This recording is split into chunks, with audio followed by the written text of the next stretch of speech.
Olá, começando o nosso Hope Hour. Tudo bem com você? Como é que tá esse seu período aí, que nós estamos chamando de período de férias, né? Mas você já deve ter voltado aí para suas atividades, mas nós estamos nessa jornada falando dos 10 mandamentos. Hoje a gente vai falar do oitavo e aí temos mais dois pela frente. Você que está acompanhando essa série especial que a gente está fazendo, muito obrigado por todos os comentários. Você que está gostando, está tirando suas dúvidas, tá aproveitando e aprendendo muito aqui com todas as pessoas que vieram compartilhar da palavra de Deus com a gente. Nosso muito obrigado aí para você.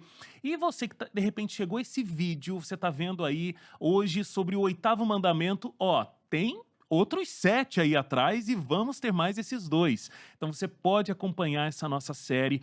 A gente tá hoje aqui recebendo o pastor Antônio Tosti. Seja muito bem-vindo, pastor. Um prazer, Wagner, estar aqui com você, com todos aqueles que estão ao nosso lado. A honra, né, de tê-los com a gente. Um prazer muito grande. E quero já antecipadamente, Wagner, parabenizar a você, parabenizar a equipe que está aqui pela ideia de tratar desse tema tão significativo, que é a gente ampliar o nosso conhecimento, a nossa visão a respeito dos mandamentos. Parabéns, uma bênção. Muito obrigado, pastor. Tem sido uma grande bênção mesmo.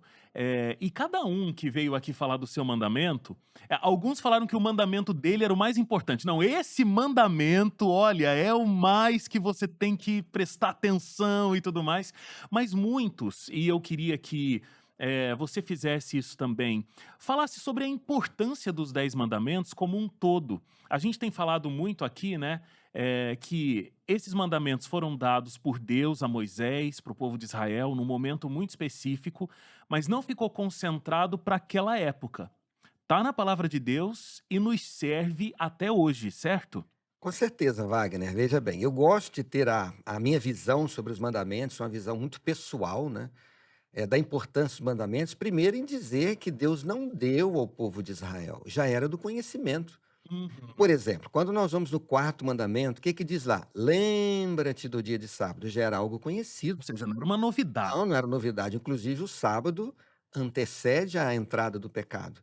Então, quando Deus deu os mandamentos ao povo de Israel, ele estava recordando algo que era significativo e importante para eles. E qual era o objetivo de Deus ao dar os mandamentos ao povo de Israel, né? Vamos colocar dessa forma, Moisés ali no Sinai, recebendo as tábuas, toda aquela cena extraordinária quando Deus escreve com as suas próprias mãos, né, vamos dizer assim. É a única parte da Bíblia em que Deus escreve, né, com as suas mãos. É muito significativo e mostra a importância, mas nós temos que entender que quando nós falamos de mandamentos, da lei dos mandamentos, esta lei, ela existia antes de ser entregue ao povo de Israel e ela perpetuará para sempre. Então é algo que não foi dado a um período lá para o povo do Antigo Testamento, como alguns dizem, né? Não, os mandamentos é lá para o povo de Israel. Não. Os mandamentos, eles foram entregues ao povo de Israel como uma recordação de algo que eles deveriam observar e que já existia e continue nos nossos dias.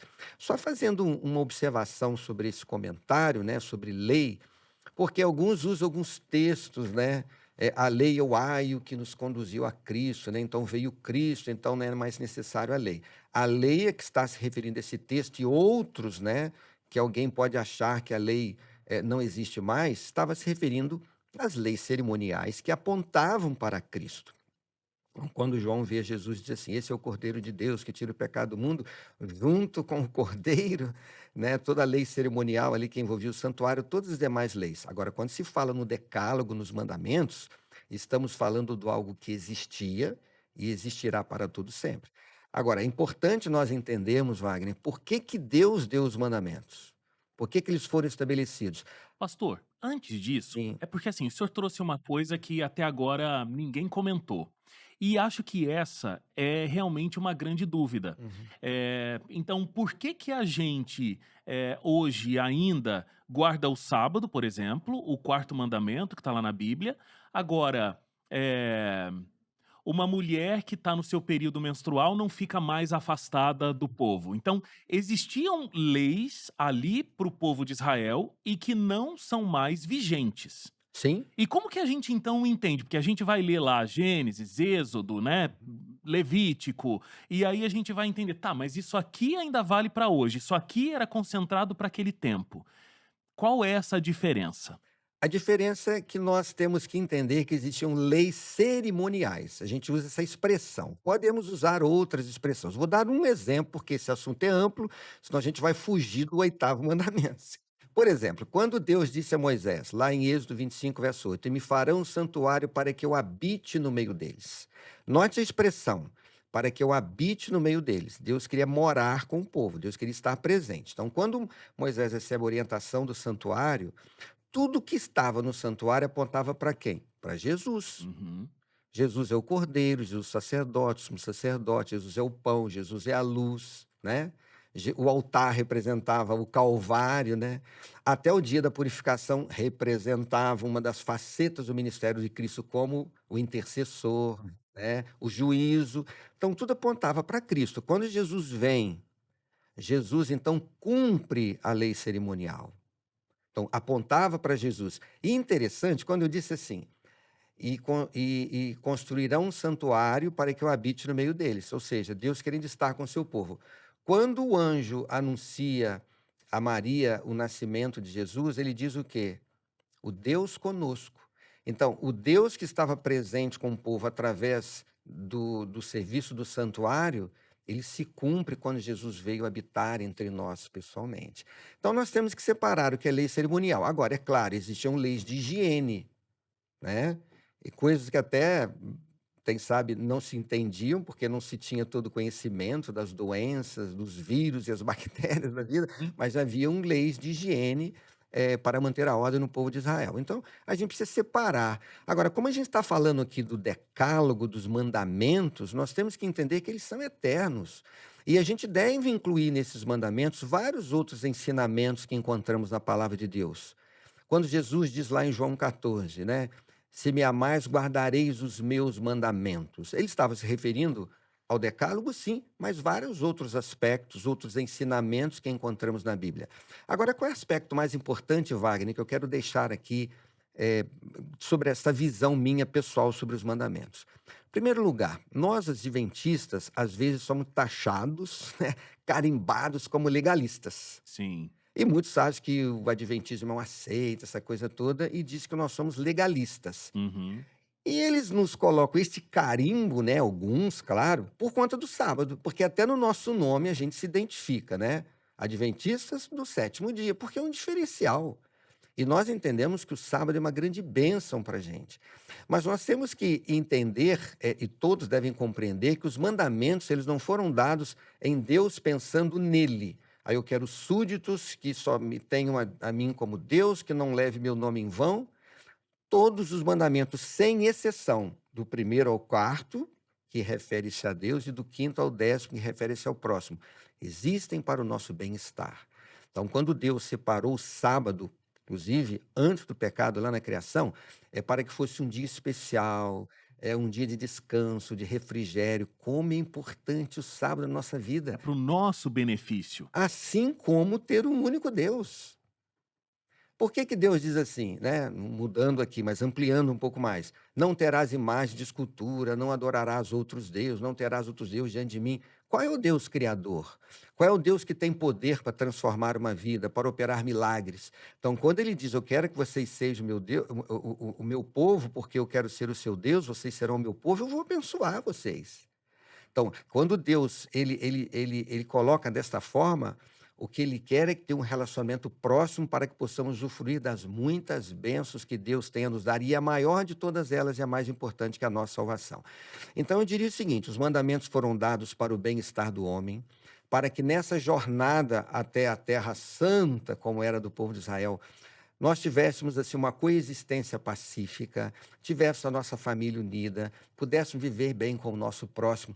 Você imagina, Wagner, vamos tirar a religião de lado, que apenas do quinto ao décimo mandamento todos observassem. Nós não teríamos grades, trancas, polícia, armas, exércitos. Pessoas sendo assassinadas. É, não pode matar, não pode roubar, você não vai cobiçar o que é do próximo. Imagina a sociedade que nós viveríamos. Agora eu pergunto: será que precisaria de Deus dar o decálogo para saber que eu não posso matar?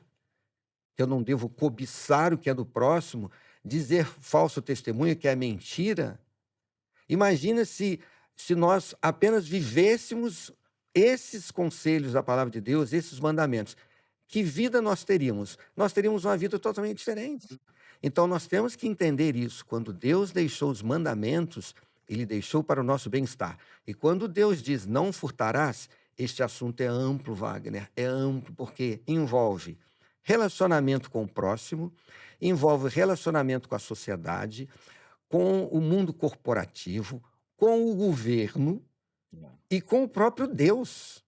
Porque existe algo aí nesse furtarás, eu acho que a gente tem em algum momento falar sobre isso, né? Certeza. Será que a gente está em algum momento furtando algo que é de Deus? Veja, 2 palavras, né, não furtarás, e o quanto a gente abre de um leque. Ó, essa foi só uma introdução, você viu que o negócio hoje aqui vai ser profundo, a gente vai longe.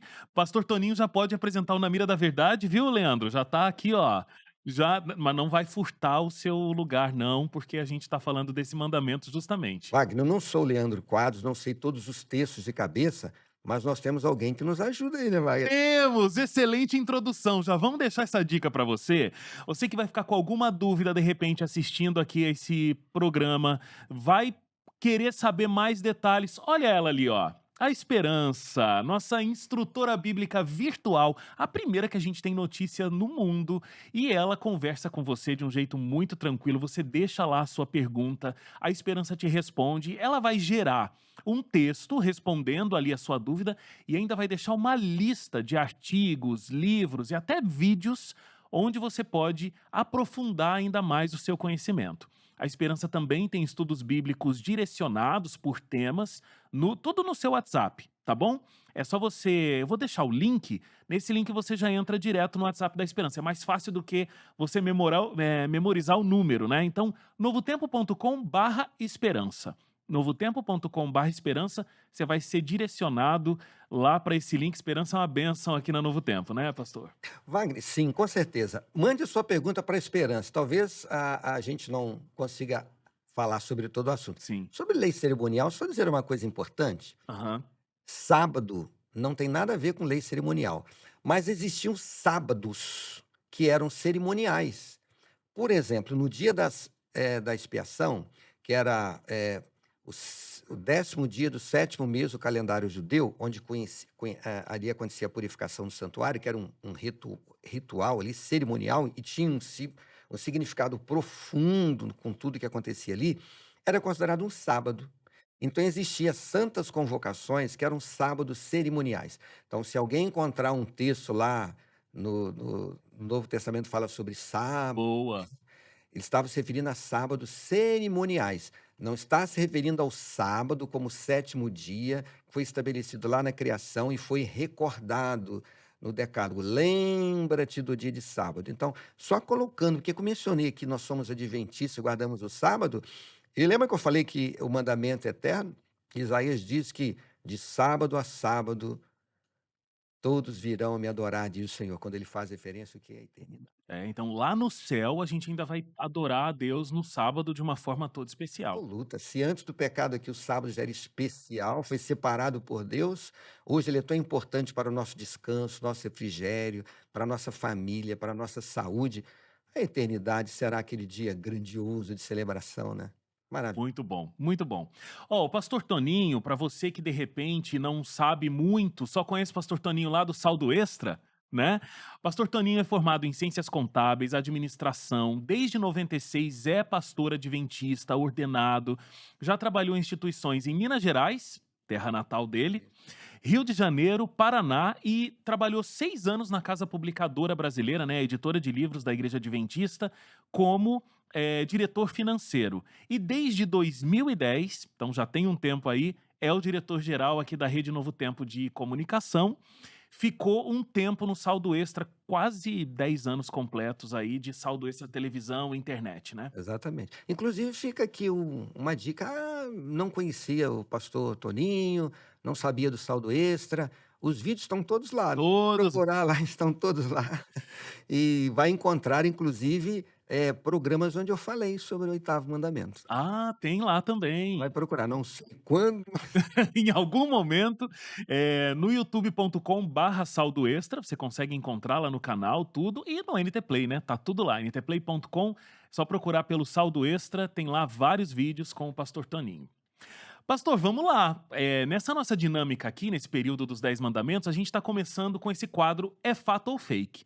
Então a gente colocou nas redes sociais e o pessoal foi perguntando, e aí agora chegou o momento de você conseguir esclarecer se é um fato ou se é fake, pode aprofundar um pouquinho, isso já adianta a nossa vida aqui muito nesse tema. Então vamos lá, vamos colocar o primeiro aqui, primeira afirmação.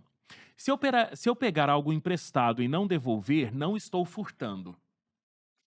Bom, é fake, né, Wagner? Fake total, né? Total. Bom, a gente pode ampliar isso aqui, né? Porque quando se fala em pegar emprestado, talvez alguém considere ofensivo pegar emprestado algo de um amigo, de um familiar, né, de uma outra pessoa física.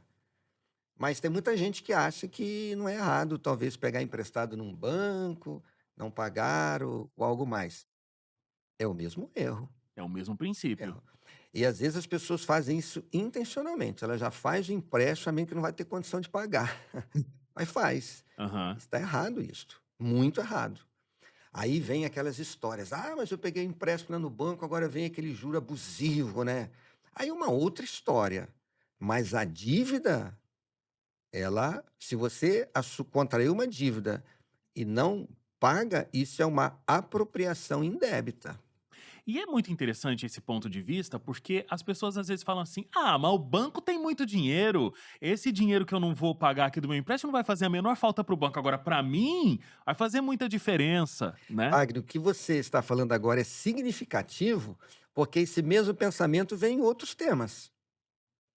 Imposto de renda, por exemplo. Ah, mas o governo administra mal, existe corrupção. Aí o indivíduo começa a fazer o quê?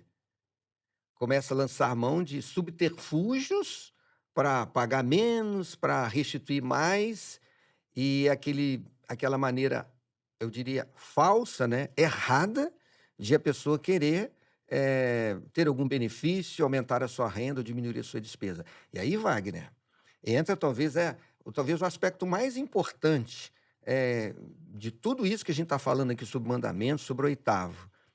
Eu vou confiar em mim ou em Deus? Eu vou buscar os meus próprios caminhos para atender as minhas necessidades, aquele jeitinho que muitas vezes é contrário a uma lei, a um princípio, ou eu vou ser absolutamente confiante nas provisões do Senhor, confiante naquilo que Ele diz em Sua palavra, né? Então, essa história, eu pego do banco, o banco tem muito dinheiro, não vou pagar, é um juro abusivo. Eu até concordo que em dado momento, o indivíduo às vezes fez um empréstimo bancário não com má intenção. Aí veio um contratempo, ele não conseguiu pagar. Aí vem aquela carga de juros abusiva. Eu acho até que cabe uma negociação.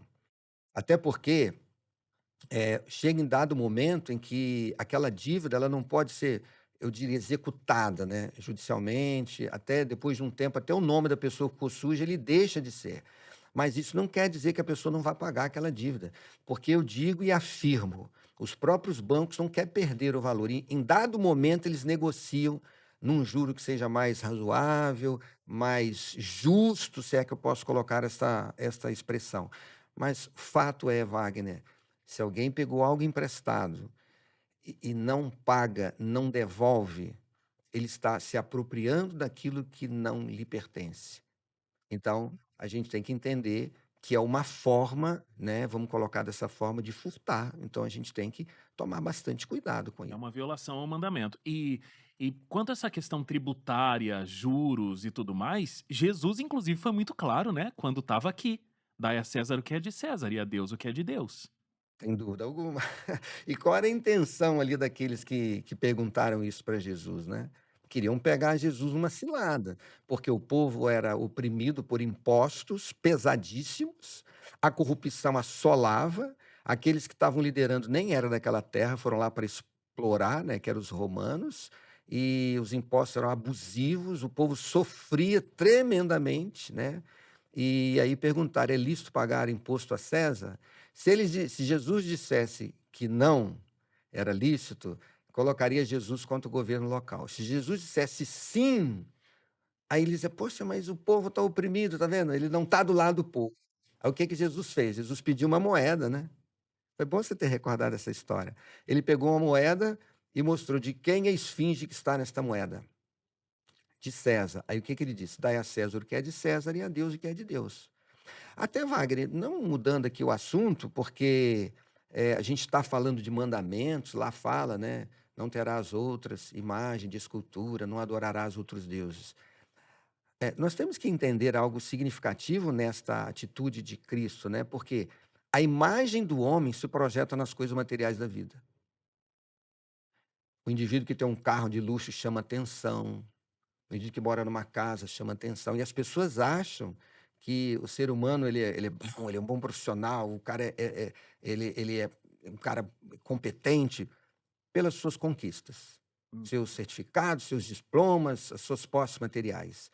A imagem do homem se projeta nas coisas materiais da vida. E Jesus, quando mostra ali, ele estava dizendo exatamente isso, mas a imagem de Deus se projeta nas coisas espirituais. Uau! Então, quando Deus diz assim, nós somos a imagem de Deus, eu entendo dessa forma, o que me torna a imagem de Deus não é a minha aparência física, né, debilitada, e o tempo vai passando, vai ficando mais difícil, mas é a justiça de Cristo, né, no meu coração. Isso que me torna a imagem de Deus, as coisas espirituais. Um dia seremos todos transformados. Então fica a lição aqui, nesta ainda introduzindo essa temática, né, de que quando Deus diz: "Não furtarás", ele quer que você entenda o seguinte: você tem que viver com as provisões que você tem recebido e confiar em mim. Eu vou lhe dar inteligência, eu vou lhe dar capacidade para o trabalho, eu vou lhe dar saúde, você não será desamparado.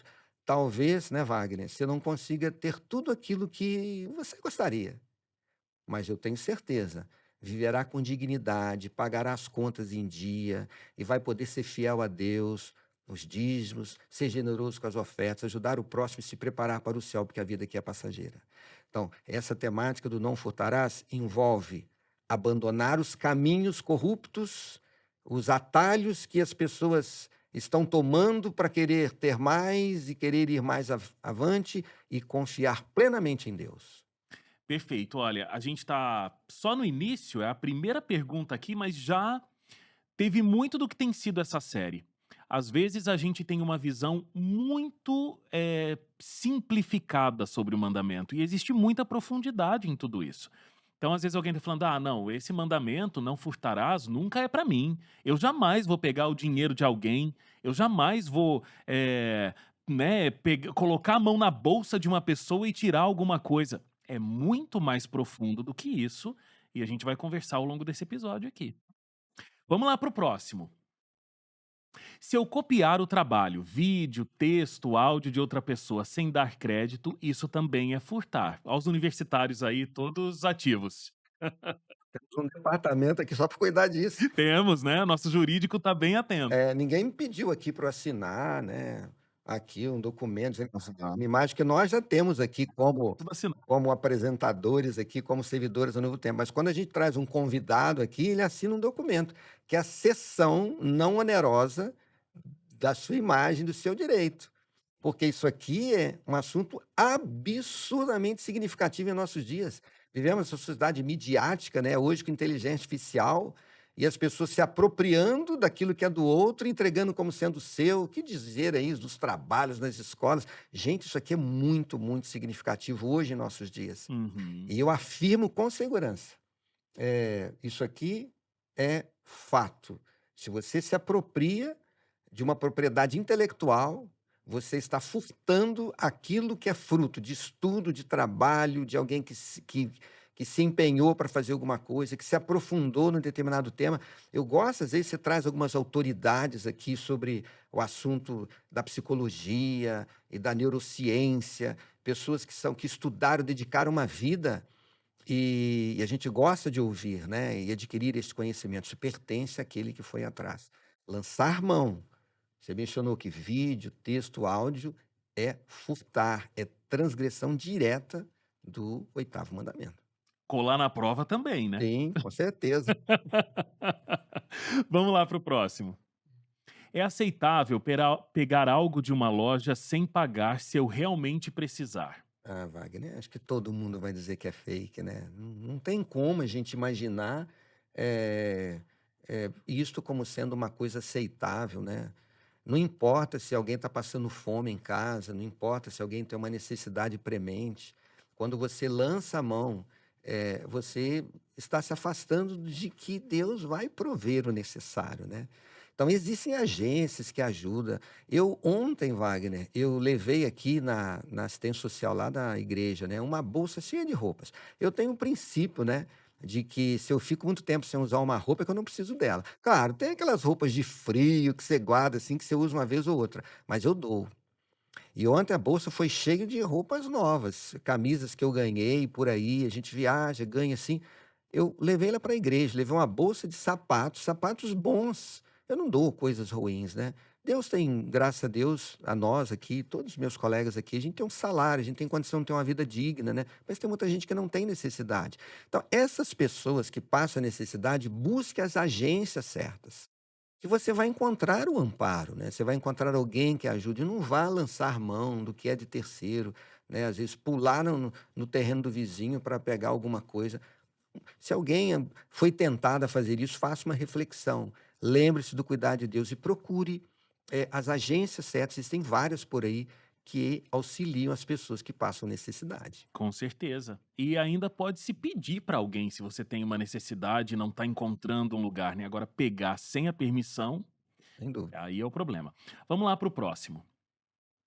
Se alguém está festejando o roubo em filmes, séries, isso é só arte e não tem nada a ver. Então a pessoa está perguntando se pode assistir a um filme onde existe essa grande festa com roubo. Vocês estão falando, tá falando daquela série, né? Eu tô ligado no que é isso aí, hein? Eu não vou falar o nome aqui para não dar polêmica. Torcer pelo bandido que tá Aí. conseguindo ali assaltar um banco, né? Falando espanhol, meio com a língua entre os dentes. Eu tô ligado aí. Wagner, é feito ou faca, a gente É fato ou fake? fato ou fake? É um fake, né, Wagner? Eu não vou mudar aqui o assunto, mas nós sabemos que o inimigo quer nos afastar de Deus, quer nos levar para a perdição, né? Ele não conseguiu vencer a Jesus, é um inimigo derrotado, ele sabe disso, então o que que ele quer fazer? Quer destruir minha vida, sua vida, meu lar, o seu lar, a nossa família, né? Tudo. Então ele trabalha de várias formas. E infelizmente, quando a gente vai para as produções hollywoodianas, as novelas, sempre tem o vilão. E quantos vilões, né, são admirados, Carismáticos. carismáticos, né? Às vezes ele até pega um ator, né, talvez o melhor ator para fazer o papel do vilão. É, Por quê? Porque tem essa história. O enredo é feito de tal maneira que a gente acaba torcendo para aquele que está roubando, né, para aquele que está fazendo alguma coisa errada. Você acaba se envolvendo numa história. Então, como se resolve isso? Tem que ter um filtro, né. tem. Eu não vou dizer que é errado você assistir uma série, ou que é errado assistir um filme, né. Eu gosto também de assistir, às vezes, mas algo construtivo, algo que não vá trazer algo nocivo à minha saúde mental, à da minha família. Às vezes a gente gasta um tempo com coisas que não constroem absolutamente nada, né. Eu digo que eu estou furtando a minha capacidade de crescer, de desenvolver, trocando por tanto lixo que está apresentado aí fora. Então, isto é fake, fuja dessas histórias, tenha uma mente seletiva quando você for assistir um filme, uma série, para que você não seja, vou colocar dessa forma, tá, contaminado eh, por esse movimento tão desgastador que está sendo feito aí fora, né, tentando destruir a nossa vida, a nossa família. Com certeza, e eu acho que a contaminação é uma excelente palavra. Então, a gente, só 2 frases aqui para não fugir muito, mas é isso, a gente vai assistindo a coisas que são completamente contrárias àquilo que a gente acredita. Aí você pode pensar assim: "Ah não, mas eu tô entendendo que isso não tá certo, eu tô entendendo que eu não posso ir por esse caminho e tudo mais", mas a coisa não funciona desse jeito. Daqui a pouco você não tá concordando, mas você tá achando menos feio. Isso. Daqui a pouco você tá torcendo pra esse vilão. Daqui a pouco um casal tá ali cometendo adultério, um dos cônjuges, você tá torcendo para que aquele casamento acabe né? Então você vai se afastando do que é a palavra de Deus e vai se contaminando pelo que a tela está te apresentando. E a gente tem que ficar longe disso, né? Os olhos são a janela da alma e a gente precisa cuidar muito. Temos que, eu gosto de usar essa expressão, filtrar, né? Filtrar. Busque referências de alguém que você admira, uma pessoa convertida, né? Um amigo que você sabe que é uma pessoa idônea. Ser um filme que você indica, uma série, né? Que seja construtiva. É isso aí. Muito bom. Ter um filtro bem apurado aí. Vamos lá para o próximo. A ganância está diretamente relacionada ao oitavo mandamento. Com certeza, né? Isso é um fato, né? É o desejo de querer ganhar mais e tal. Até tem um texto na Bíblia, lá em 1 Timóteo, em que o apóstolo até ele une essas duas palavras. 1 Timóteo capítulo 6, né? Que ele fala para fugir da ganância. Aí ele fala sobre não furtar e diz lá que o amor e o dinheiro é a raiz de todos os males. Então ele une, né? Ele Tudo. une as três coisas, né? Contende com o que você tem, ele fala sobre a ganância, aí vem. Vamos ler o texto? Vamos. Vamos lá, deixa eu ver se eu acho aqui, Wagner, porque eu usei esse texto, fiz aqui mensagem do Saldo Extra usando esse texto de 1 Timóteo, capítulo 6. Vou encontrar aqui, quer ver?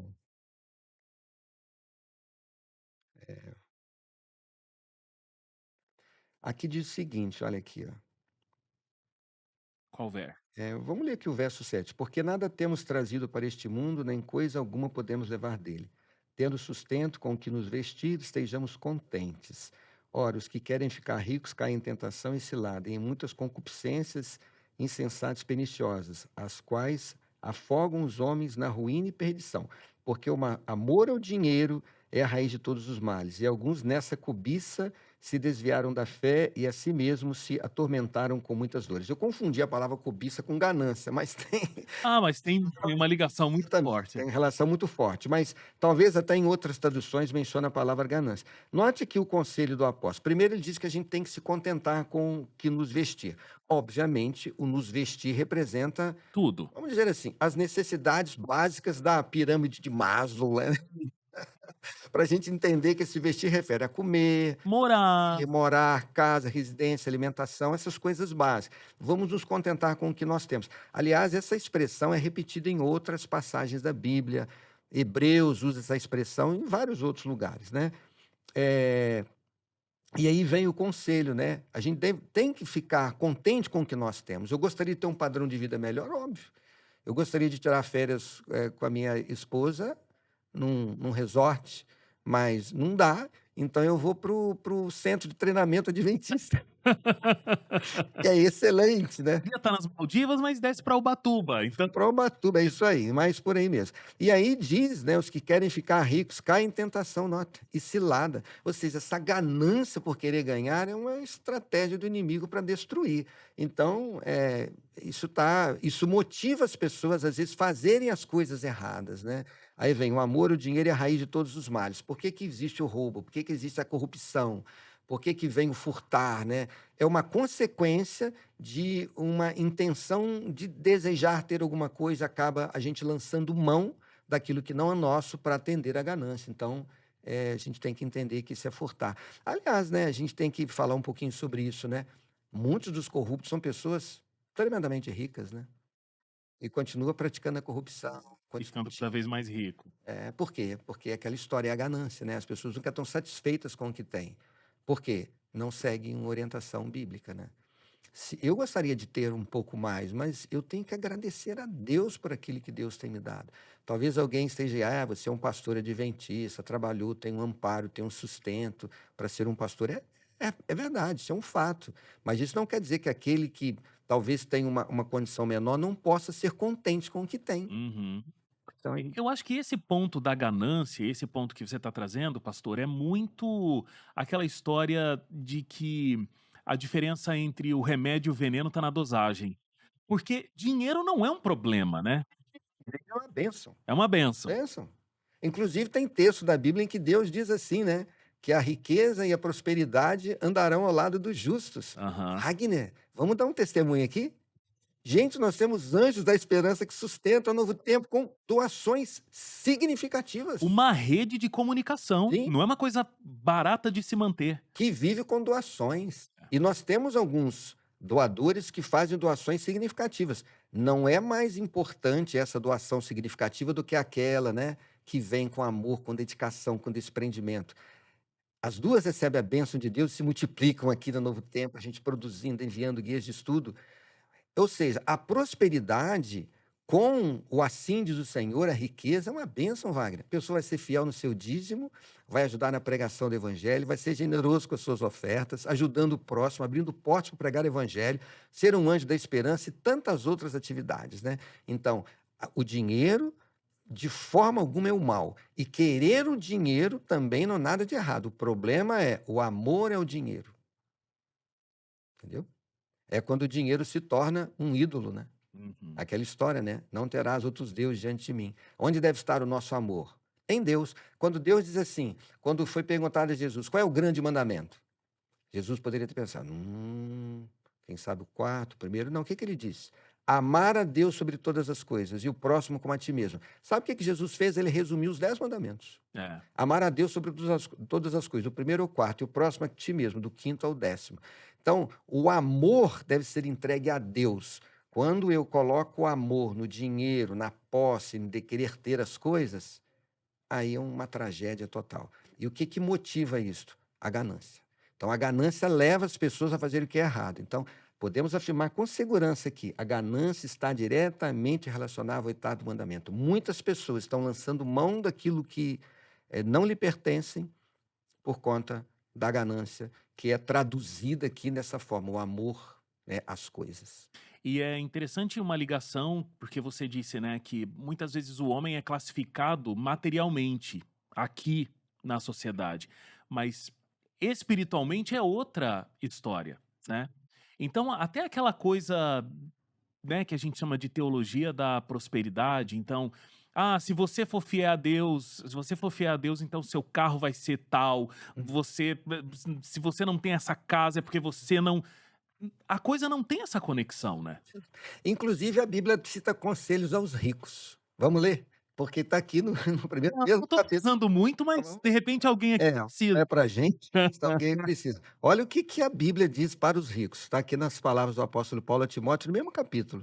Eu lembrei aqui, está no verso 17. Olha o que, que ele diz.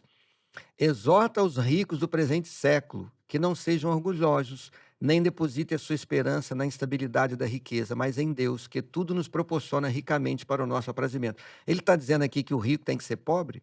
Não. Não. Se existe aí uma coisa que é um limitador para que a gente cresça na vida financeira, eu falava muito isso no Saldo Esse, é dizer que dinheiro é sujo, de que rico não vai para o céu. Aí conta aquela história, né, Wagner? O jovem rico veio a Jesus, Jesus diz assim, vende tudo que tens e dá aos pobres e terás um tesouro no céu. Tá vendo? Olha o conselho de Jesus: rico não vai para o céu. É que o amor daquele rapaz estava no dinheiro. E ele nunca ia amar a Cristo enquanto as riquezas tivesse, se fosse o Deus da sua vida. Jesus não estava nem pensando nos pobres quando ele disse aquilo. Estava Tudo pensando em nele. paz, né? Então, ou seja, nada errado em ser rico. Agora, o conselho aos ricos é o que vem no verso, o continua no verso 18. Que pratiquem o bem, sejam ricos de boas obras, generosos em dar e prontos a repartir. Olha que maravilha. Que acumulem para si mesmos tesouros, sólido fundamento para o futuro, a fim de apoderarem da verdadeira vida. Ou seja, nada errado em ser rico, mas siga o conselho, não deposite a sua segurança na riqueza. E seja generoso, ajude na pregação do evangelho, ajude o próximo, né? Então não tem nada de errado em querer ser rico. O problema está em ser ganancioso. Excelente. Vamos lá para o último aqui, fato ou fake. Dever alguém também pode ser considerado uma forma de furto. Meio que falamos sobre isso, né? Já falamos aqui, né? Isso é um fato, com certeza, né? Se você pediu algo a uma pessoa e não devolveu, está furtando. Mesmo alguém que tenha mais que você, mesmo uma instituição que é infinitamente maior do que você financeiramente, isso ainda é furto. Talvez alguém pense assim, pastor Wagner, tudo muito legal. Eu me enrolei financeiramente, na época eu não era nenhum cristão. E eu fui na onda de pessoas que me influenciaram negativo, eu me endividei. Estou devendo a banco, estou devendo aquilo, estou devendo aquilo outro, eu não tenho como pagar. Eu digo o seguinte, Faça um plano na sua vida. Separe parte da sua renda e comece a pagar naquilo que for possível. Talvez até chegue o momento de que você venha a falecer: "Olha, eu errei tanto na vida que eu não consegui pagar". O que é importante é o arrependimento pelo erro cometido, reconhecer que errou, se arrepender e começar a pagar de acordo com as suas possibilidades. Uhum. Eu não sei se você mencionou aqui, né, acho que você mencionou ali, né, não sei aqui se a gente leu em algum lugar, se eu estudei desse assunto em algum momento, né, que Jesus estava entre 2 ladrões. Ainda não falamos aqui. Não falamos sobre isso? Lembrei. Isso está na ideia da gente conversar aqui sobre essa Ah, temática. tá no roteiro. Isso aí, está no roteiro. Mas então quer falar sobre esse Não, eu só ia dizer o seguinte: ali tinham 2 ladrões, inclusive, em 2 capítulos, um determinado livro da Bíblia define como malfeitor, mas parece, eu não sei se é Marcos ou se é João, acho que é Marcos, fala ladrão, usa essa expressão. Um se perdeu e o outro se salvou. Esse que se salvou não teve tempo de devolver nada, de pagar nada, ou seja, as dívidas contraídas no tempo da ignorância não impediram ele de ir para o céu, porque houve o quê? Foi arrependimento. reconhecimento. "Eu mereço estar aqui", ele disse, né. E o outro que estava dizendo: "Se tu és o Deus, salva-te a ti e a nós", né. E o outro: "Não, nós merecemos estar aqui", mas ele nada fez. Tem um texto que a produção separou aqui também, Provérbios 6, 30 e 31. A Bíblia fala sobre as consequências do roubo. Sim, Então, dizendo que o ladrão, se for pego, deve pagar 7 vezes, o que dá a entender sobre esse ponto da devolução de quando alguma coisa é roubada, né? sem dúvida alguma. Eh, Não que tenha que ser nessa proporção, né. Igual quando Jesus entrou na casa de Zaqueu, né. Ele diz assim: "Aquele que eu defraudei, eu vou devolver 4 vezes mais". Não é: se eu roubei, eu tenho que devolver 4 vezes mais. Não, devolve o valor que você pegou lá no banco, com a correção justa. Se você pegou alguma coisa de alguém, devolva. Se estragou, conserte, né. É nesse contexto. Quando ele diz assim 7 vezes mais, evidenciar, né, de que a gente deve devolver. Agora, Wagner, dá para falar algo aqui significativo, já que eu falei aqui dos 2 ladrões, ler um texto pesado que está lá em 1 Coríntios, no capítulo 6, verso 9 a 10, que diz assim: "Ou não sabeis que os injustos não herdarão o reino de Deus? Não vos enganeis, nem impuros, nem idólatras, nem adúlteros, nem afeminados, nem sodomitas, nem ladrões, nem avarentos, nem bêbados, nem maldizentes herdarão o reino de Deus." A Bíblia é clara em dizer que os ladrões não entrarão no reino de Deus. Então, o que que é o conselho bíblico aqui? Reconheça o erro, se arrependa, repare o seu erro dentro das suas possibilidades, mesmo que leve tempo. Porque a gente vive debaixo da misericórdia e do perdão de Deus, Sim. né? Então, assim como o ladrão é mencionado aí e outras situações que desagradam a Deus, se você cometeu esse ato, isso não necessariamente te define. O arrependimento pode acontecer. Então, se você cometeu um roubo, inclusive, ou um furto, dentro de todas essas situações que a gente está dizendo, você se arrependeu, como a gente está conversando aqui, ainda devolveu, né, para quem foi prejudicado pelo seu ato. Você se arrependeu, você está perdoado. Sem dúvida alguma. Às vezes as pessoas não têm o tempo para devolver ou para reparar Isso. uma vida toda de erros, né? Mas reconheça, se arrependa e faça o que estiver ao seu alcance para devolver aquilo que pertence a outro. Pastor, você disse aqui logo no começo, eu acho que a gente já estava gravando quando você disse, porque são alguns eixos assim que esse mandamento leva a gente a entender. Vamos recordar aqui. Então, Tem um aspecto pessoal, né? isso. Essa questão de um colega. Tem o aspecto da sociedade, né, existem aspectos que envolvem a própria sociedade, e você não pode lançar mão daquilo que é a propriedade de outros, né, seja um terreno, por exemplo: eu estava um terreno vazio lá, eu invadi e estou morando lá". Uhum. Né, a Bíblia, fala e defende o direito de propriedade, né. Então em nenhum momento eu posso invadir aquilo que pertence ao outro. Tem a questão relacionamento também com o governo, né, porque nós temos as nossas obrigações, e essas obrigações não envolvem apenas respeitar a lei do trânsito, né, envolve também na questão financeira. Uhum. Eu posso achar que o Brasil é o país que mais paga imposto no mundo, que seja, mas isso não me dá o direito de achar que eu possa arrumar um jeitinho para não pagar aquilo que é devido. Uhum. Então, quando vem a declaração de imposto de renda, a gente fica assim, né? Eu declaro ou não declaro? E se eu colocar essa nota aqui, às vezes é alguma coisa errada. Aí nós estamos infringindo outros aspectos que envolvem os princípios bíblicos e cristãos. Isso é furtar. Se eu tenho obrigação, tenho que cumprir alguma coisa e não cumpro, eu estou furtando. Tem outras coisas que envolvem também a sociedade, eu acabei não mencionando aqui, que é nesse mundo corporativo, a relação entre empregado e empregador. Boa. Isso é muito significativo a gente dizer isso aqui, porque quando eu falo, tem o pessoal, né, eu apropriar coisa de alguém, quando você fala para a sociedade, envolve também parte da nossa vida. Então, quando alguém faz um contrato de trabalho, assina uma carteira de trabalho, o que que ele faz? Ele está vendendo O tempo. parte do tempo dele, seja lá 40 horas, aqui no Novo Tempo é 40 horas e meia, né. Então, a gente vende essas 40 horas e meia e faz um contrato de trabalho, eu recebo um valor para isso. Então, essas 40 horas e meia eu tenho que dedicar àquilo que o meu pregador espera de mim. Então, eu tenho que produzir, eu tenho que trabalhar, eu tenho que cumprir ali as minhas obrigações, porque eu estou recebendo, eu vendi. Se eu uso esse tempo para fazer algo que eu não posso fazer, que não foi autorizado, não foi permitido, eu estou roubando. É. Eu conheço uma pessoa, que trabalhou muitos anos e tudo mais, e ela sempre usava essa expressão, porque ela tinha um colega de trabalho que não trabalhava. Ia lá e ficava e não sei o que e tal. E ela falava: "Ah, fulano rouba". É isso, porque realmente você vendeu o seu tempo e não está entregando o seu tempo, né, mas está recebendo por ele. Com certeza, Wagner. Inclusive, a Bíblia fala sobre isso. Recentemente estava, perdão, estudando sobre o reavivado, sobre o livro de Tito. Aham. Eu fiz um plano comigo mesmo, já há uns 4 anos, de estudar a Bíblia de uma forma diferente. Eu já li a Bíblia várias vezes. Eu me lembro quando eu entrei para a igreja, a meta era ler a Bíblia um ano, né? Então tinha disso, ler 2 capítulos, 3 capítulos, 4 capítulos, dependendo do tamanho do capítulo. Eu passei a fazer diferente. Eu vou seguir um projeto que a Igreja Adventista desenvolveu, que chama Revivados por Sua Palavra, é um capítulo por dia. Às vezes é um capítulo de 10 versos, às vezes é de 100 versos, 70. Aí eu procuro ler aquele capítulo e prestando atenção sobre algumas mensagens que estão ali contidas. Wagner, olha o que eu encontrei. Vou ler aqui Tito, capítulo 2, verso 9, verso 10. Eu nunca tinha me atentado para isso. Olha o que diz aqui.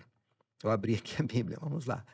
Quanto aos servos, que sejam em tudo obedientes ao seu Senhor, dando-lhe motivo de satisfação. Não sejam respondões, não furtem. Pelo contrário, deem prova de toda a fidelidade a fim de ornarem em todas as coisas a doutrina de Deus, nosso Salvador. Eu nunca tinha parado para pensar que isso aqui é uma relação empregatícia. Ah, com certeza, tem tudo a ver. Né, 100%. Ele estava aí qual é o que que o capítulo 2 de Tito fala? Ele dá aqui o conselho aos idosos, conselho às idosas, conselhos aos jovens, e de repente ele fala dessa relação de servo e senhor, Uhum. né. Note, eu sou o diretor-geral do Novo Tempo, eu não sou o senhor, as pessoas obedecem a mim, não, eu apenas administro as coisas. Nós temos o quê? Nós temos os procedimentos internos, cada um tem o seu job description, aquilo que ele tem que fazer, cada um tem o seu líder, né. Então, esse senhor que está se referindo aqui, são as minhas obrigações perante a empresa, a firma onde eu trabalho. Então, o que que ele está dizendo aqui? Primeiro, sejam obedientes. O que que quer dizer isso? Cumpra, né, O que lhe foi o que pedido. foi pedido, exatamente, dando-lhe retorno de satisfação, né, que legal. E aí diz assim: "Não sejam respondões", gostei desse aqui, né, muito legal, a gente tem que cuidar daquilo que a gente fala. Aí diz: "Não furtem".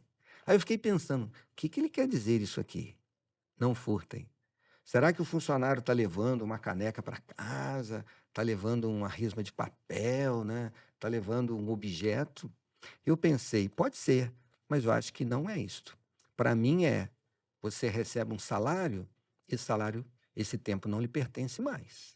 E aí a gente deve o quê? Dedicar. Aí vem aquela história, né? Será que é certo eu tenho que organizar minhas férias, comprar minha passagem, eu vou usar aqui o tempo do trabalho para ficar ali fazendo meu orçamento e eu vendo as notícias, o resultado dos jogos no final de semana. Às vezes pode acontecer, dependendo da função, que o chefe lhe autoriza você acessar ali, né, uma rede social ou um site para ver a notícia, mas são raros os casos, né, raros os casos.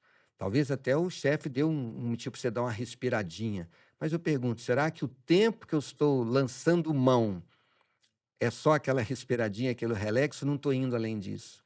Eu estou vendo um colega que está cheio de trabalho, eu tenho aqui uma disponibilidade de tempo, por que que eu não vou lá ajudá-lo, ou procurar o meu chefe, né, meu líder, e dizer o seguinte: olha, eu já cumpri as minhas tarefas, tem alguma coisa a mais que eu possa fazer? Isso aqui, o que que diz? Dando-lhe motivo de satisfação. E note, Wagner, o que que diz aqui? Não furtem, pelo contrário, deem prova de toda fidelidade, a fim de ornarem todas as coisas da doutrina de Deus, nosso Salvador. O que que ele está dizendo? Dê um bom testemunho onde quer que você esteja. Muito legal. Eu gostei muito de ler esse texto. Bom, Li recentemente. Então tem muito dessa relação. Então eu já falei aqui da relação pessoal, vamos dizer, essa relação social, né, o governo, as empresas, e aí vem, Wagner, um assunto que a gente não pode deixar de falar. Não sei quanto tempo a gente tem, aqui que é, não é televisão não, aqui a gente tem que tempo. é a relação com Deus, né, Wagner?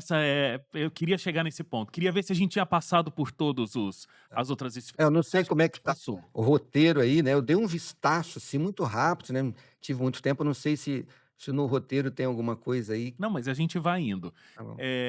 Talvez um ponto até, antes da gente chegar nesse aspecto que é fundamental, é que assim, a gente falou aqui, por exemplo, sobre direitos autorais. Sim. E a gente falou de quando a gente usa aquilo como se fosse nosso. Mas tem um outro aspecto, hoje muito comum nessa internet que cada vez mais pessoas acessam, que é a história da gente ter um conteúdo, ter acesso a um conteúdo que a gente não o tem de forma lícita. Por exemplo, eh, tem um filme que eu quero assistir, eu não fui ao cinema, eu não aluguei esse filme, porque hoje em dia nem existe mais locadora, o aluguel, essa coisa do YouTube, assim, nem é uma coisa que se usa mais com tanta frequência. Eu não pago a assinatura lá do canal do streaming, que é uma coisa um pouco mais Uhum. acessível, mas eu baixo esse filme porque tem vários sites que me dão essa possibilidade. Um cristão pode fazer isso? Isso é furto? Com certeza. Isso é um furto, sim, isso é um Baixar um livro, por sim. exemplo, o PDF que eu não comprei. Se está disponível, né, pelo autor, pela editora, está disponível lá, tudo bem, né, está disponível. Eu sei que, por exemplo, no site da Casa Publicadora Brasileira, outro dia eu percebi isso, né, de que tinham livros lá disponíveis para baixar, mas tem outros que não, você tem que comprar, né. Então, se está disponível, não há nenhum problema, né. O mesmo se vale para vídeos, filmes. Agora, se não está disponível, é errado. Eu estou, lançando mão de uma propriedade intelectual e, às vezes, além disto, tem um custo significativo de produção, Sim. né. Se paga lá o roteirista, o produtor, os atores, as locações, tem todo um custo de produção. A forma deles reporem o investimento que foi feito é vendendo aquele produto, né. Imagine se fosse a pessoa diz assim: "Ah, eu vou lançar mão daquilo lá, eu não tenho problema, ninguém ficou sabendo". Aí eu pergunto: "Você tem uma loja? Você gostaria que alguém entrasse, pegasse alguma coisa lá que você gastou e colocou, que levasse para casa?" Imagine que seja o seu caso, você é um autor, você é um escritor, ou você produziu alguma coisa. Você gostaria que alguém estivesse falando, usando aquilo, dizendo que foi ele, etcétera? Então a gente tem que pensar: e se eu tivesse no lugar, né, daquela pessoa? Então, com certeza é um erro gravíssimo, né. Agora, pastor, também existe uma questão que é a pessoa que realmente furta eh, por uma situação de um transtorno, a cleptomania. Então a pessoa, né, ela inclusive nem, em alguns casos, ela nem tem a necessidade daquilo. Como a gente até teve um fator fake aqui, alguém que está passando fome, né, transgressão do mandamento, ir lá e pegar algo. Essa pessoa nem tem essa necessidade. Mas por alguma questão, que inclusive nem se tem muito um conhecimento de como isso surge, ela vê alguma coisa, ela tem a necessidade de pegar para ela. se é um transtorno, se é algo que a pessoa não tem muito controle, como é que Deus vai olhar para isso? Como é que vai ser o julgamento numa situação como essa, o julgamento de Deus? Wagner, eu digo o seguinte, como que eu vejo desta forma, né? É claro, é fato, a Bíblia diz que todos serão julgados por suas obras. Uhum, E eu vou até dizer algo aqui significativo, muito importante. Por que que a gente prega o evangelho com força? Porque tem pessoas doentes, espiritualmente, porque receberam uma má educação, uma má influência e tal. E só o poder do evangelho pode transformar essa pessoa. Então a gente prega o evangelho porque o evangelho é o poder de Deus para a salvação daquele que crê. Nós pregamos porque emana um poder desse livro da Bíblia capaz de transformar uma vida. Nós temos N histórias aqui que nós contamos hoje da esperança, a Novo Tempo sendo usada como um meio, né? Apenas o meio. O Espírito Santo foi lá, usou o Novo Tempo a chegar àquela pessoa e o poder da palavra de Deus transformou a vida daquela pessoa. Por isso nós pregamos o evangelho com força. Mas eu pergunto, e essa multidão de pessoas que nunca ouviu falar de Jesus, que morrem, pois é. como é que essas pessoas serão julgadas? Então, quando a gente vai às cartas de Paulo, ele fala que essas pessoas serão julgadas por uma lei que está no coração. Então, eu gosto de dizer o seguinte: a gente nasce com a natureza carnal, mas a gente nasce também com o dom de Deus. Então, onde eu quero chegar com isso? Em dado momento da minha vida, eu vou me deparar numa situação se eu posso lançar mão daquilo que não me pertence ou não. Está no coração do homem discernir o que é certo e o que é errado. E quando ele escolhe fazer o errado, é porque ele deixa a natureza carnal pecaminosa prevalecer. Essas pessoas que nunca ouviram falar do evangelho, nunca ouviram falar de Cristo, serão julgados por essa lei que está no coração. Então ninguém, não precisa de ter uma igreja para dizer que não deve furtar. Isso está no coração do homem, isso nasce com a gente. Isso é uma lei que Deus colocou, uma lei natural, que a gente cresce com ela, né? Eu tive, por exemplo, uma pessoa muito querida na família que não tinha nenhuma relação com a Bíblia.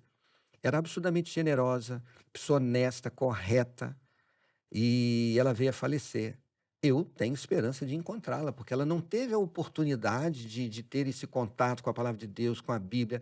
Eu acredito até que ela poderia aceitar, né, o evangelho por ser uma pessoa muito correta. Então, muitas pessoas serão julgadas. Agora, o que acontece?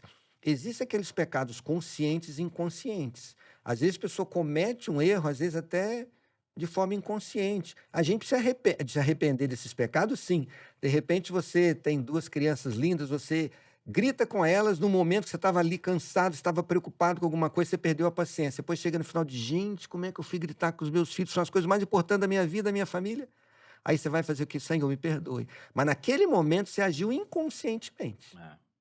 Então pode ser que muitas pessoas estejam furtando porque tem uma doença, tem um transtorno, né? E elas precisam de quê? De terapia, precisam de tratamento, precisam de medicamentos, precisam de ajuda profissional.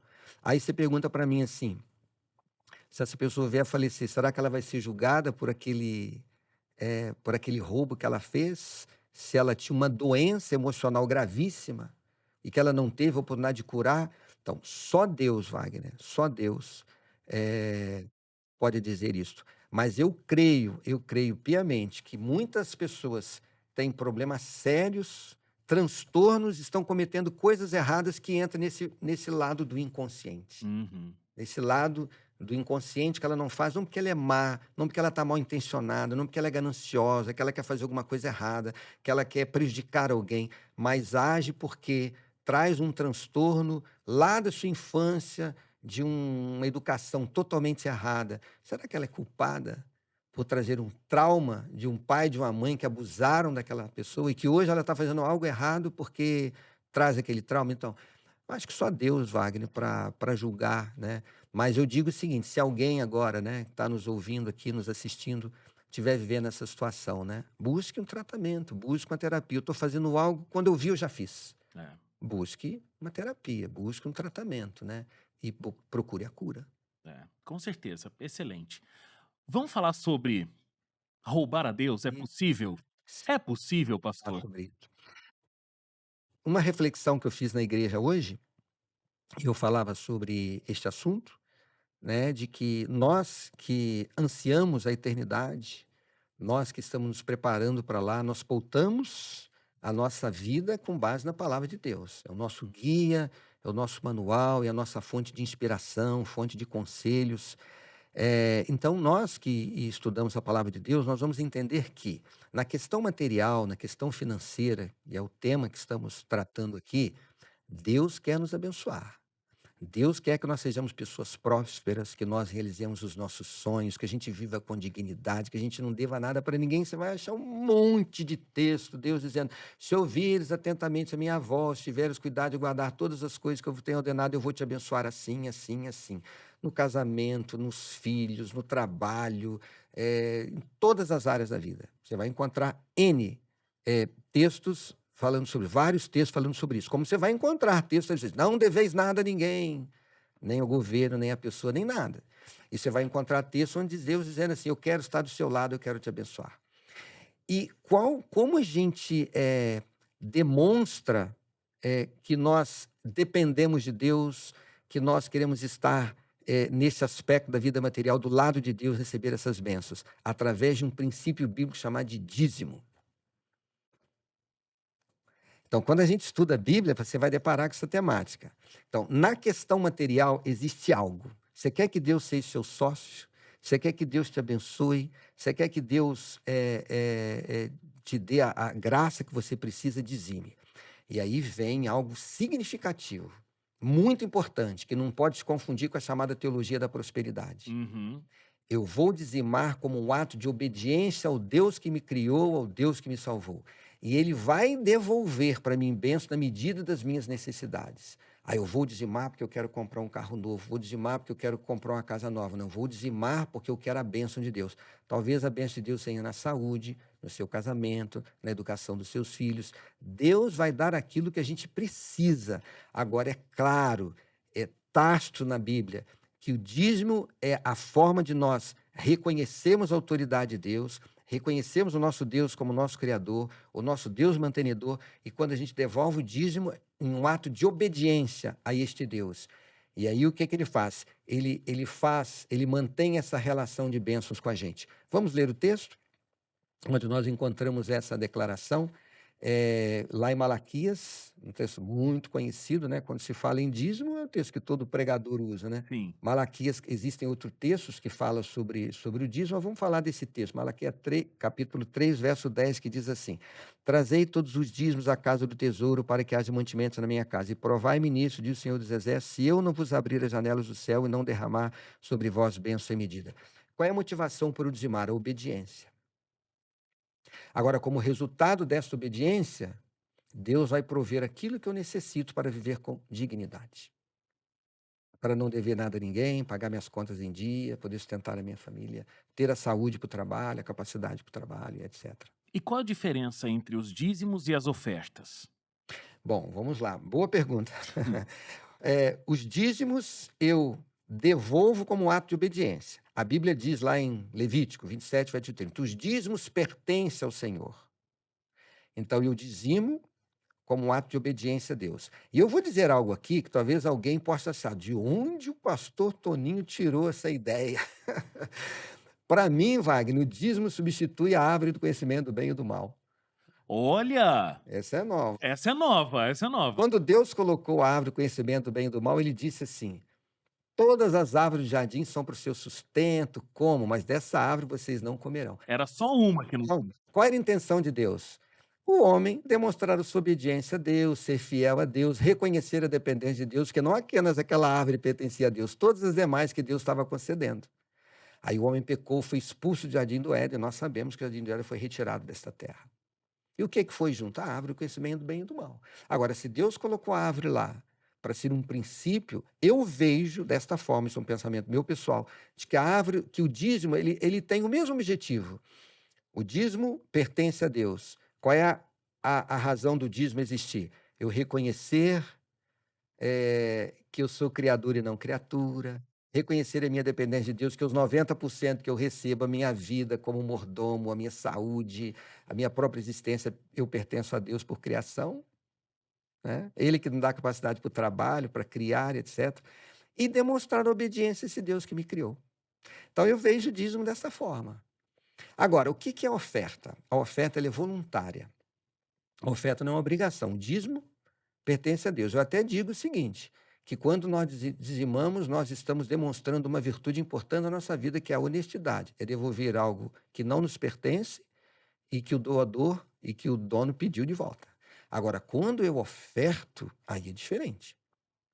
Quando eu oferto, eu estou tirando aquilo que é meu, estou entregando a Deus, não como um ato de obediência, mas como um ato de gratidão a Deus por aquilo que Deus tem me concedido.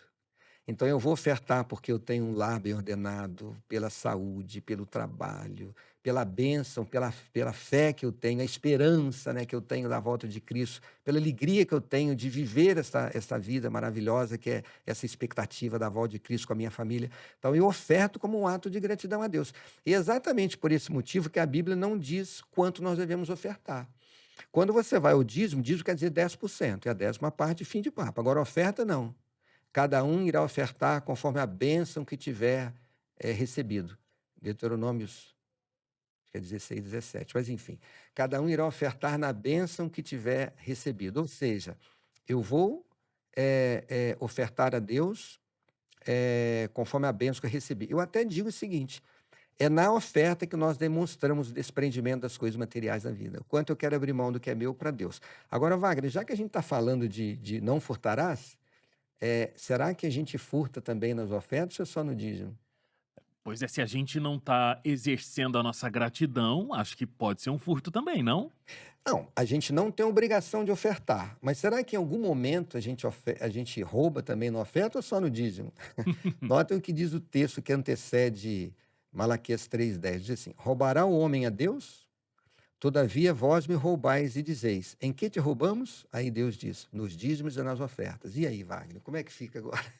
Por isso que eu falo que esse assunto é importante. É. Sabe por quê? Quando que a gente rouba a Deus também nas ofertas? Quando a gente faz um pacto de dar e a gente não cumpre. Tem um texto que eu quero ler aqui que ele explica bem isso aqui que eu quero dizer aqui para todos que estão ao nosso lado agora. Levítico, capítulo 22, verso 21. Nota o que diz esse texto aqui. Levítico 22, 21. Quando alguém oferecer sacrifício pacífico ao Senhor, quer em cumprimento de voto, ou quer como oferta voluntária do gado do rebanho, o animal deve ser sem defeito para ser aceitável. Nele não haverá nenhum defeito. O que o texto diz? Quando alguém oferecer sacrifício pacífico ao Senhor, quer em cumprimento de voto, ou como oferta voluntária. A gente tem que tomar muito cuidado, porque esse assunto é muito sério. Às vezes a gente faz um pacto de dar alguma coisa a Deus e não cumpre, passa a ser um roubo. E temos um caso, uma história relatada lá no livro de Atos, capítulo 6 ou capítulo 5. Aqui. Vamos lá. Não sou Leandro Quadros, Wagner. Mas tá perto, já fica ali entre um capítulo e outro. Ok, exatamente, estou perto aqui. Atos, capítulo 6. Não, capítulo 5. Atos, capítulo 5, tem a história de Ananias e Safira. Eles venderam a propriedade e publicamente assumiram o compromisso de dar. Eles assumiram que dar para Deus. Aí, na hora que eles viram o dinheiro, não é muita coisa, né? Seguraram uma parte. E nos diz que Deus deu a Pedro o dom do discernimento. Eu não disse aqui que eles assumiram o compromisso publicamente, a Bíblia não diz isso, diz só que eles assumiram esse compromisso. Ok. Mas Deus deu a Pedro o dom do discernimento, não vou entrar em detalhes da história, e diz que eles foram fulminados ali, receberam juízo. Eu diria que foi um juízo antecipado de Deus. Nós temos muito isso no Antigo Testamento. Temos. Juízo antecipado. Então, essas pessoas que morreram por um pecado naquele momento, etc., na verdade, é um juízo antecipado. Diz que Ananias e Safira morreram ali. Por que Deus fez esse juízo antecipado ali naquele momento? Porque tinha uma igreja nascendo. Tinha uma igreja nascendo. Então, iria ser um impacto muito grande para uma igreja que estava nascendo, a importância de ser fiel a Deus, da fidelidade a Deus. E nos diz o texto de que eles estavam ali, o que? Furtando a Deus, Eles porque prometeram e não. não cumpriram. Então, quando Deus diz assim, me roubais nos dízimos e nas ofertas, está se referindo a isso. Então, se a gente assume um compromisso de dar, não pertence mais a nós, pertence a Deus. E por que esse assunto é importante, Wagner? Eu fiz questão que a gente dedicasse um tempo para falar. A todos aqui que estão assistindo, ouvindo, né? Vamos levar a sério esse assunto do dízimo. 10% de toda a renda. Se você teve lá uma renda, lá uns juros compostos lá no banco, for maior do que a inflação, porque a inflação existe para repor, né? Não é um ganho quando você recebe a correção pela inflação, mas às vezes você fez um investimento que teve um lucro acima. Dizima. Se você tem uma renda extra, uma renda passiva, dizima. Você recebeu um cartão presente, tem que dizimar. É uma renda. Então, a gente tem que levar muito esse assunto a sério, porque isso tem que ver com a nossa vida espiritual. E quando a gente não dizima, o texto é claro em dizer nós estamos roubando aquilo que pertence a Deus. Então, ao falar sobre o tema não furtarás, não vamos ficar só no fórum do pessoal, só no fórum institucional, Do próximo. próximo, não. Vamos elevar um pouco esse nível e entender que eu tenho uma responsabilidade social que eu tenho que cumprir. Eu tenho também uma responsabilidade espiritual, né? Isso era fundamental, Wagner, para o nosso bem-estar, para que as bênçãos de Deus estejam na nossa vida. Não estou aqui falando de teologia da prosperidade, mas a Bíblia diz que Deus vai derramar bênçãos sem medidas. A questão é a seguinte: eu vou dar sabendo que Ele vai me abençoar. Agora, a bênção que eu vou receber cabe a Ele. O tamanho dessa bênção cabe a Ele. Talvez ela não venha no contexto material, nenhum problema, mas venha o quê? E manter a sua fé. Você não perder a sua fé. Agora, pastor, a gente já podia encerrar aqui, mas eu fiquei pensando no seguinte: de repente alguém tem clara essa consciência, vive na sua igreja, já ouviu mensagens que falam sobre isso, sobre o dízimo e a oferta, mas está vivendo um momento um pouco de mornidão, deixou de entregar o dízimo, por exemplo, mesmo as ofertas, deixou de repente de fazer uma entrega mais completa, como, né, você estava mencionando aqui, quanto deu aqui? Recebi esse líquido na minha conta? Então é isso que eu vou dar aqui, 10% e tal. Mas ouvindo aqui agora, a pessoa, né, se despertou. Nossa, como assim eu tô roubando a Deus? Eu não quero continuar nesse caminho. Como é que a pessoa faz? Porque ela vai devolver? Será que ela sabe quanto ela deixou de entregar? Como é que a pessoa tem que pensar e a partir daqui seguir? Eu vou contar um fato real. Eu uma vez fiz um programa quando eu trabalhava em Minas Gerais, numa igreja, lá em Aimorés. O programa era sobre finanças, era um final de semana, não sobre finanças, sobre o que a gente chama de mordomia cristã, né? Essa questão da mordomia, quer dizer, a administração da vida. E eu entrei no assunto dos dízimos e fiz o sermão do sábado, foi sobre esse tema. À tarde eu fiz um programa de perguntas e respostas com a igreja, foi muito legal. No final, uma senhora me procurou. E ele estava assim: pastor, eu estou em débito com Deus. Eu estou há X anos sem devolver o dízimo. E por questões pessoais, surgiu uma necessidade, daqui a pouco veio outra, veio outra, veio outra, e hoje eu não consigo mais, não tem como pensar em tirar 10%. O que eu faço? A senhora está disposta a colocar a sua vida em Deus? Estou, pastor, e hoje o seu sermão, ela falou com lágrimas, o seu sermão tocou meu coração, eu vou cortar o que for necessário da minha vida, mas eu vou voltar a dizimar. Só que tem um problema, pastor, eu fiquei sem devolver o dízimo há X anos, eu nem sei quanto. Exatamente o que você perguntou. Aí eu falei: posso dar uma sugestão, então? A senhora ficou quantos anos sem devolver o dízimo? Eu acho que uns 5 anos. Então faz o seguinte, devolve nos próximos 5 anos 20%. 10 pelo do mês e 10 por cada mês atrasado. Mas, pastor, e se o que eu devolver for menor do que o que eu devolvi? A senhora está arrependida? Estou, pastor, eu reconheço meu erro, estou arrependido, mas eu quero de alguma forma reparar esse erro. Então eu passo isso como sugestão. E Wagner, não tem nenhuma base bíblica para dizer aquilo que eu falei para ela. Depois eu fiquei pensando: meu pai, quer que eu agi corretamente ou não? Então, eu trabalhei naquele território por muito tempo e eu voltei naquela igreja. Hum, E aquela senhora me procurou. Ela era costureira. E sabe qual foi o testemunho dela? Pastor, depois que eu passei a devolver 20%, a minha vida financeira melhorou, aumentaram os meus clientes, eu estou ganhando mais hoje do que ganhava antes. E aí, já completou o tempo? Pastor, não quero nem saber se completou o tempo, agora vai 20% até. provar e vede. Vai ver. Então, eu digo o seguinte: o mais importante, esse processo da transformação da natureza do homem. Em primeiro lugar, eu preciso reconhecer o meu pecado. Segundo, eu tenho que me arrepender do meu pecado. E olha, é bom dizer isso aqui, né? Talvez a pessoa reconheceu que está errando. Não vou mais baixar um vídeo Ok, daqui a pouco faz de novo, daqui a pouco faz de novo. Isso não é arrependimento. Arrependimento envolve reconhecer, se arrepender e abandonar o erro, né? Não cometer de novo. Pode até ser que deu aquele inconscientemente, puxa vida, eu acabei fazendo, mas inconsciente, não consciente. Então é abandonar. Se reconhece, se arrepende e abandona. Então, ela reconheceu o erro, se arrependeu, disse que ia devolver agora. E aí vinha a questão do atrasado, né? Não tinha como fazer uma conta. Então, foi o que veio na hora ali, né? E ela depois deu esse testemunho, pessoal. Então, é aquilo que a gente já falou até sobre o bom ladrão da cruz, né? Ele não teve tempo para reparar o erro, como teve Zaqueu, né? Zaqueu teve tempo, eu vou devolver o que eu defraudei, né? O outro não. Mas Jesus disse que ele teria a alegria de entrar no paraíso, né. Então eu digo o seguinte, aquela pessoa que está em erro, talvez assim: "Eu não sei quanto foi, eu não tenho condição de devolver", comece hoje a devolver o dízimo. E se você tiver condição de reparar e devolver, nem que seja fazer um plano, devolver parcialmente, o faça, né. "Ah, mas eu não tenho condição, eu nem conhecia a respeito do tema do dízimo, eu aprendi hoje", a partir de hoje. Nós não seremos julgados pelo conhecimento que nós não tínhamos. Então, se alguém teve conhecimento dessa temática hoje, talvez ele não tinha compreendido. "Não, eu tinha lido na Bíblia e não tinha compreendido, eu compreendi agora". Ou eu quero estudar mais, tá aí a esperança para ajudar. Peço os textos, artigos, estude, tem vídeos. Eu sei que o professor Leandro Quadros já falou dessa temática.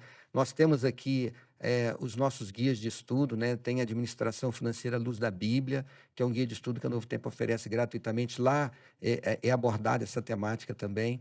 Então eu digo o seguinte: comece agora, né? Mas esse assunto é muito sério, Wagner, é muito sério, né? Porque as pessoas, infelizmente, não têm a compreensão da importância dessa temática. Vivem, dizem que são cristãos, querem o céu, mas deixa o tema do dízimo de lado, porque mexe o quê? Numa parte sensível do corpo, né. Dizia um ex-ministro de saudosa memória, né, eu digo saudosa porque ele foi uma pessoa marcante, ele dizia que a parte mais sensível do corpo é o bolso.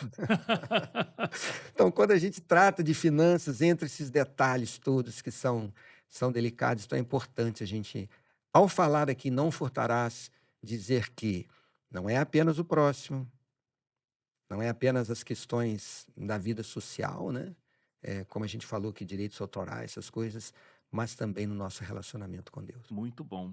E olha, o pastor Toninho falou sobre esse estudo bíblico, a administração financeira à luz da Bíblia. É um estudo bíblico, é uma edição da revista Esperança, que você que consome aqui os conteúdos da Novo Tempo já conhece.